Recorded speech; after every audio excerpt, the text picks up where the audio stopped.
Welcome back, guys. Another day, another video. Let's get right into it. First thing I want to talk about here is a bit of unfortunate news, but really not that surprising.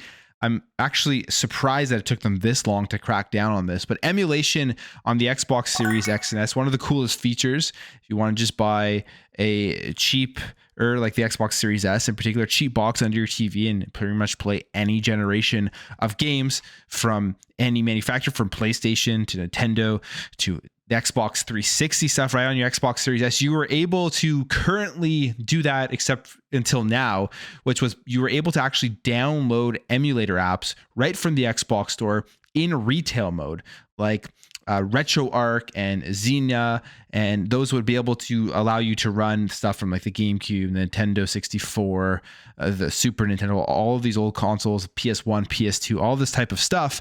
And you didn't actually have to pay $20 to get into the developer mode, which is something you could still do in order to emulate these games. Xbox has now banned those apps. So even if you've previously downloaded them, you try to load them up, you will get an error message. It says here, unable to launch this game or app. The game or app you're trying to launch violates Microsoft's store policy and is not supported. And there was a rumor going around that this was a Nintendo thing. Nintendo was stepping in to try and block this, which honestly, it's a pretty good rumor to spread because we know just how crazy Nintendo is with emulation. People who emulate their stuff, suing people. They are the strictest by far, I think. So actually, when I first saw that rumor, I kind of thought, hey, this could potentially be true, but it is not the case. Microsoft actually came out and gave an official statement as to why they are stopping emulation in retail mode. They say, the information currently circulating on Twitter is not accurate. Our actions are based on a long-standing policy on content distributed to the store to ensure alignment with our Microsoft Store policies per 10.13.10. Products that emulate a game system or game platform are not allowed on any device family. So this was something that was already in the store policy, which if people releasing these emulators in retail mode, maybe they didn't know about this, but maybe they did. And we're probably assuming at some point Microsoft would crack down and stop these emulators from working in retail mode. But if you still want to use these consoles to emulate games, you still can do it. You're just going to have to jump into the developer mode, which is a one-time $20 fee. So it's still a good option if you're out there and you're wanting to use the consoles for those reasons. And the emulation on the Series X and the Series S are phenomenal. They are phenomenal. You like if you go play GameCube games literally look like they are remastered because of the higher resolutions on there and the frame rates and everything. It's just a very, very good experience. So if you want to do that, it's now going to have to be in developer mode. And if you, like I said, if you try to jump into those apps that you've downloaded in retail mode, you won't be able to anymore. So that was the first thing I want to talk about. The next thing I want to talk about is some pretty big news here, and that is that Joseph Staten is now officially leaving Microsoft. He is gone again, I guess you could say, but he is for good. At least that's what it sounds like right now, as he announced that he's leaving.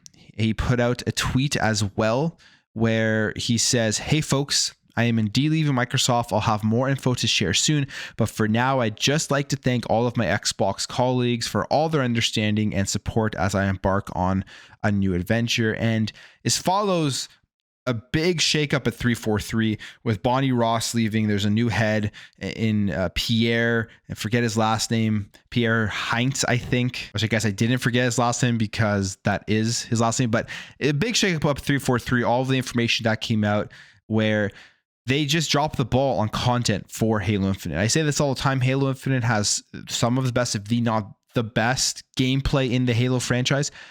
It's very, very good. It is very, very fun to play, but the content is lacking. And one of the biggest things that I think is just unacceptable in terms of information that came out on Halo Infinite was that they hadn't even started working on more campaign DLC. And Joseph Staten was the guy that came in 2020 to help bolster the campaign, to help push the campaign forward, work on it, get all the content, all of that type of stuff, and get the game out of the door. He was a huge part of Halo Infinite. So it isn't that surprising that he is moving on. And I'm sure it's completely because of his choice. I feel like Microsoft Xbox, if he wasn't pushed out at the same time as everybody else was pushed out, it probably was just his choice to move on. And who knows what his next thing is. But he says as he embarks on a new adventure, my guess would be he's probably starting up a new studio, probably working on a brand new game. Maybe PlayStation has hired him to get him to go back to Bungie, or to get him to work on the Call of Duty competitor that they are inevitably going to have to start thinking about, or at least get him to work on maybe the next, some live service stuff going on. Who knows? This is all me just speculating, spitballing, but he is leaving Xbox. He did great things at Xbox with Halo. Just the Halo Infinite is, for a lot of people, a sour taste when you're seeing all of these big names who've worked on the franchise leaving now. They are leaving at a point where Halo isn't in the best state for a lot of people.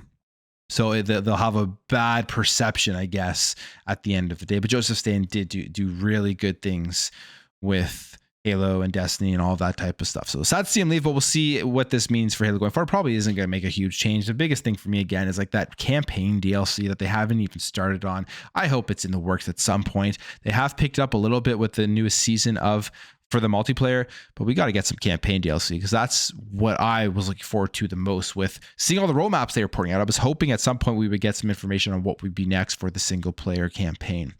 So that was something pretty big. Next thing here is the sales of the Xbox Series X and S. And we know that this has been a very successful generation so far for the Xbox Series X and S. Yes, they are behind the PlayStation 5 in the markets that they're successful in, like North America. They aren't that far behind, to be completely fair. And people are buying these things as soon as they come out, as soon as they are available. Even the Series S is doing extremely well. The Series X obviously is the one that is harder to get. I still find it relatively hard to find a Series X available in Canada. And I've seen PS5s everywhere now. PS5s are very easy to get, I would say, compared to the Series X. In the last couple of weeks was the first time I've seen a couple of links for the Series X pop up, but it really seems like their production for the Xbox Series X, it just isn't anywhere where it should be right now. And for Xbox's sake, they're going to want to get those things ready for the release of RedFall in the month, for the release of Starfield in September. They're going to have a lot of inventory, because people are going to go out and buy the Xbox Series X specifically when these games release. Now, one way to check the success of the Series X and the Series S, I would say, is how is it doing to the Xbox 360? Because we know that was a very successful console generation. For a lot of people, it is their favorite console of all time.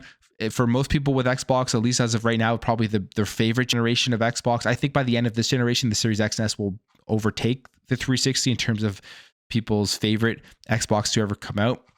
But as of right now, this is again showing the success of the Xbox Series X and S, as it has more sales than the Xbox 360. It says here that the Xbox 360's total sales in the same time frame was 17 million. The Xbox Series X and S was 20 million. So they have sold about 3 million more units than the Xbox 360 in the same amount of time, which is 28 months. So as of February 2023, which would have been the 28th month, they are ahead by 3 million and change units, which again, this is going to show that going forward by the end of this generation, they're going to outsell the 360. They're probably going to do better than the 360 did in Japan, which is going to be a step forward. And overall, I think the Series X and S is going to end up being one of the more notable, successful console generations for Xbox. And they're going to be able to take that momentum in terms of the hardware plus the Game Pass plus cloud gaming and roll that over into whatever comes next. Finally here, let's talk about Redfall, because Redfall had a brand new gameplay video that was put out by IGN, and it is causing a lot of talk on the internet. And the reason it's causing a lot of talk on the internet is because the person playing the game did not showcase the game very well. This is something that happens a lot, and you would think that Microsoft, Xbox, whatever other company out there would learn their lesson, that when they give these games for previews to these massive companies like IGN, that they would probably, or they should say, the gameplay video has to be decent, and maybe even check out the gameplay video before it actually gets posted, because you can really hurt the perception of a game before it's released because of how the person playing plays the game. And here it is with Redfall. The person playing it just doesn't make the game look very good for a lot of people. I mean, for me, I'm looking at it, it's all right. I mean, it's not anything that I would get outraged about. It just, somebody is clunky. Somebody is obviously not able to handle the controls completely well. That maybe it's the first time jumping in. I mean, it's really not that big of a deal, but people have taken this and blown it completely out of proportion.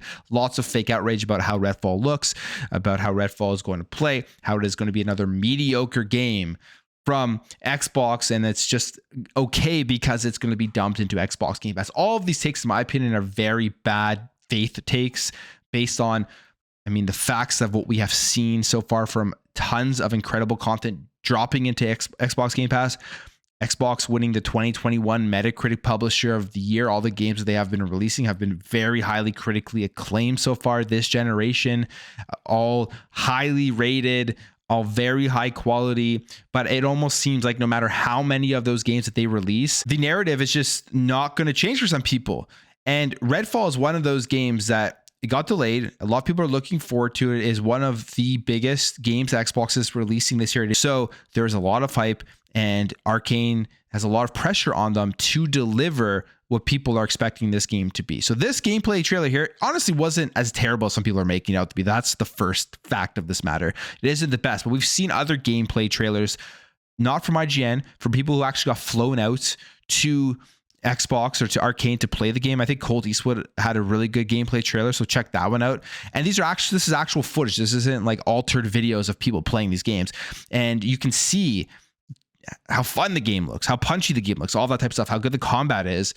So this video isn't the best representation, but people have blown it completely out of proportion. And the one thing I want to say about this is why I think a lot of these takes are just bad takes, people loving to hate on Xbox. I think one of the worst takes is from Reforged Gaming, who completely is seemingly still putting out weird takes all the time. I don't know if it's just a grift for the PlayStation fanboys. I'm not sure. I don't know really anything about Reforged Gaming. So it says, it's become a trope of Game Pass at this point.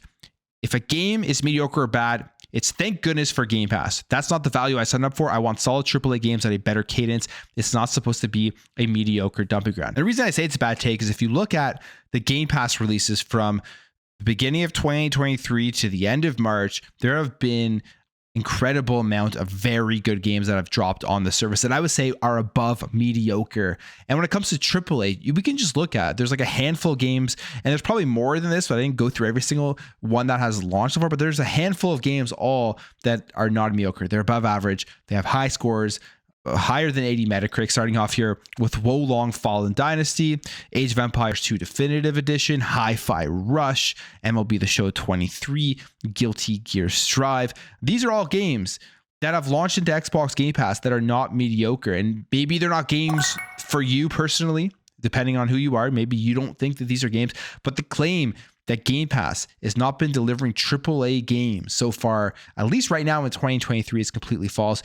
And now the narrative for Redfall that it could just be a mediocre game and it's dumping into Game Pass so it doesn't matter is a very, I say, bad faith take for the simple fact that Arcane has literally never released a bad game.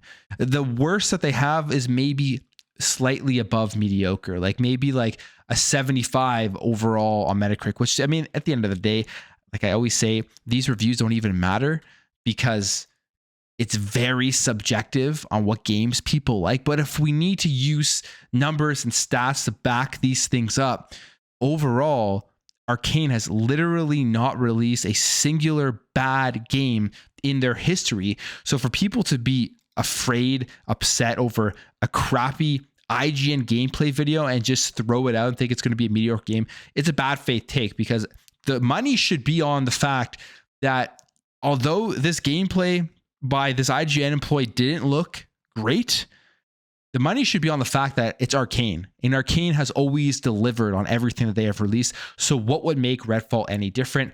At least that's where my money is right now. And hey, I could be wrong. The game could come out.